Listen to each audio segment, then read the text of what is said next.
Hello అండి. Welcome to my channel. ఈరోజు వీడియోలో అయితే దొండకాయ ఫ్రైని ఎలా తయారు చేసుకోవాలో చెప్తానండి. సో, దీనికైతే ఒక ప్యాన్ పెట్టేసుకొని ఆయిల్ వేసుకున్న తర్వాత ఆయిల్ బాగా వేడెక్కిన తర్వాత అందులోకి ఆవాలు, ఆనియన్స్, కొద్దిగా కరివేపాకు వేసుకొని బాగా ఫ్రై చేసుకోవాలి. తర్వాత దొండకాయలనైతే ఇలా నీట్‌గా వాష్ చేసుకొని చిన్న చిన్న ముక్కల్లాగా అయితే కట్ చేసుకోవాలండి. ఇలా కట్ చేసుకున్నప్పుడు మనకు ఆయిల్‌లోని ఇవి ఫ్రై చేసుకోవాలి. ఇలా ఆనియన్స్ బాగా ఫ్రై అయిన తర్వాత అందులోకైతే దొండకాయలనైతే వేసేస్తున్నాను. ఇవన్నీ కూడా మనం ఆయిల్‌లోనే ఫ్రై చేసుకోవాలండి. ఇక అందులోకి సరిపడా సాల్ట్ వేసుకొని ఇవన్నీ కూడా ఆయిల్‌లో ఫ్రై చేసుకున్నామంటే దొండకాయ తాలింపు అనేది చాలా బావుంటుంది. సో, నేనైతే ఇక్కడ ఎటువంటి వాటర్ అయితే యాడ్ చేయట్లేదండి.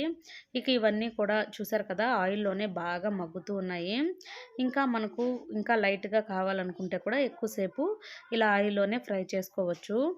సో, చూసారు కదా! నాకైతే ఈ క్వాంటిటీలో ఫ్రై అయితే సరిపోతుందనమాట. సో, అందుకని ఇలా అయినప్పుడైతే ఇందులోకి నేను పప్పుల పొడినైతే యాడ్ చేసేస్తున్నాను. పప్పుల పొడి అంటే నేనైతే ఎక్కువగా తాలింపులకి శనగల పొడినే యూజ్ చేస్తానండి.